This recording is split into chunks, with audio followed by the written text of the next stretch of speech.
আসসালামু আলাইকুম। প্রিয় ভাই বোন, তোমরা কেমন আছো? আশা করি নিশ্চয়ই তোমরা ভালো আছো।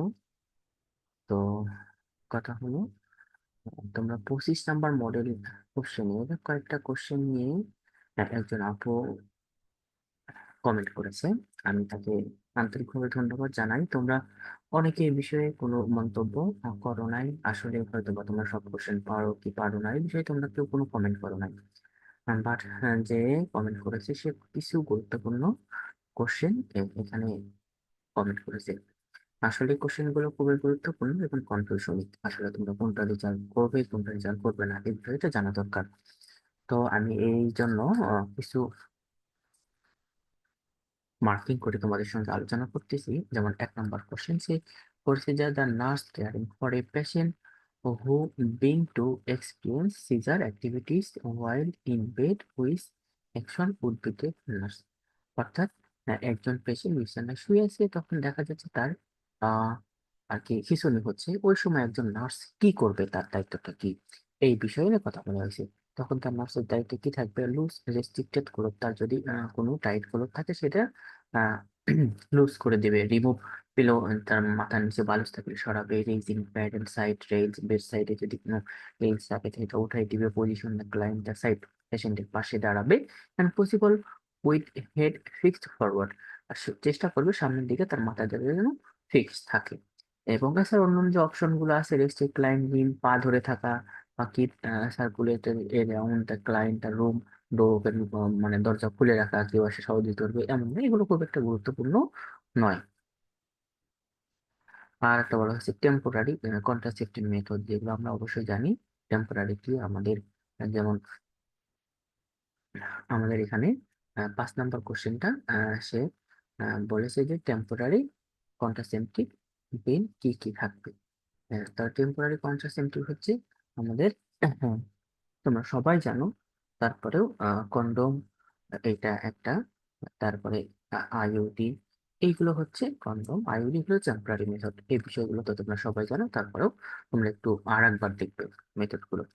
তারপর সে 23 নাম্বার একটা কোশ্চেন খুবই গুরুত্বপূর্ণ, তোমরা কেউ এটা মার্কিং করো নাই।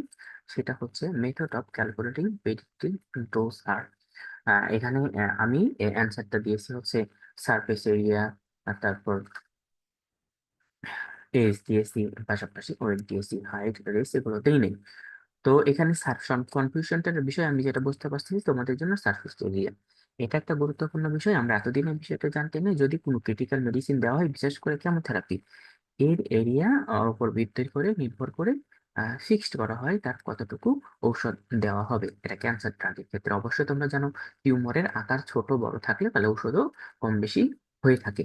এই ক্ষেত্রে এই সারফেস এরিয়ার কথা ক্যালকুলেটিং কথা বলা হয়েছে। এছাড়া তো বয়স এবং ওয়েট, এই দুটা তো মাস্ট থাকবে। তারপর আরো একটা উঠে নিয়ে আসে, সেটা হচ্ছে টাইপ অফ ক্রেনিয়াল নার্ভ। আর ক্রেনিয়াল নার্ভ কত প্রকার হচ্ছে? Olfactory nerve, vagus optic, vestibular আর হচ্ছে অডিটরি। দুইটার ভিতরে বানানের একটু পার্থক্য আছে, তোমরা দেখে নিও, দেখলে এটা বুঝতে পারবে। এছাড়া আর একটা কোশ্চেন সে এখানে হাইলাইট করেছে, সেটা হচ্ছে type off white blood shed include. কি কি হোয়াইট ব্লাড সেট? আমাদের জানি আমাদের মেইন হচ্ছে তিনটা ব্লাড সেট আছে, আরবিসি, ডাব্লিউবিসি এবং প্লাটলেট। তার ভিতরে আবার যে আমাদের ডাব্লিউবিসি যেটা আছে, এটার কিন্তু আরো অনেকগুলো সেল আছে, এটার ভিতরে আরো 5টা সেল আছে। 5টা সেল আছে, তোমরা সেটা জেনে রাখবে। ঠিক আছে, তার ভিতরে মনোসাইট, নিউট্রোফিল এবং লিম্ফোসাইট, এগুলো হচ্ছে সেল। আরো দুইটা সেল আছে, বেজোফিল, ইসোনোফিল, আরো দুইটা সেল আছে। ডাব্লিউবিসির টোটাল 5টা সেল আছে।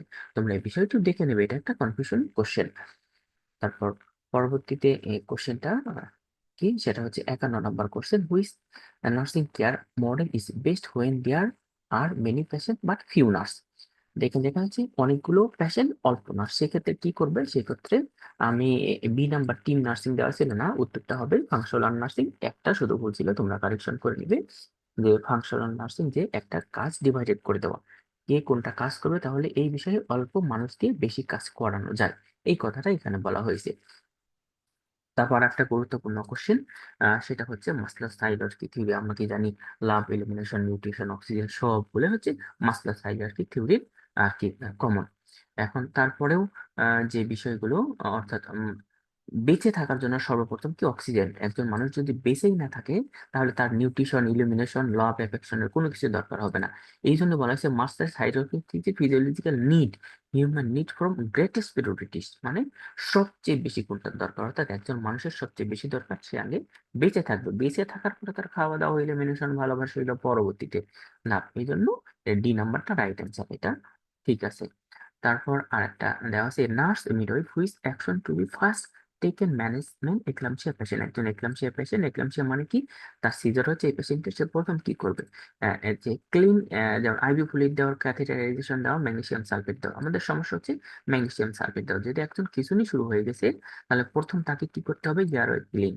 সে যদি বেঁচেই না থাকে তাহলে তো ম্যাগনেসিয়াম সালফেট দেওয়ার কথা আসবে না।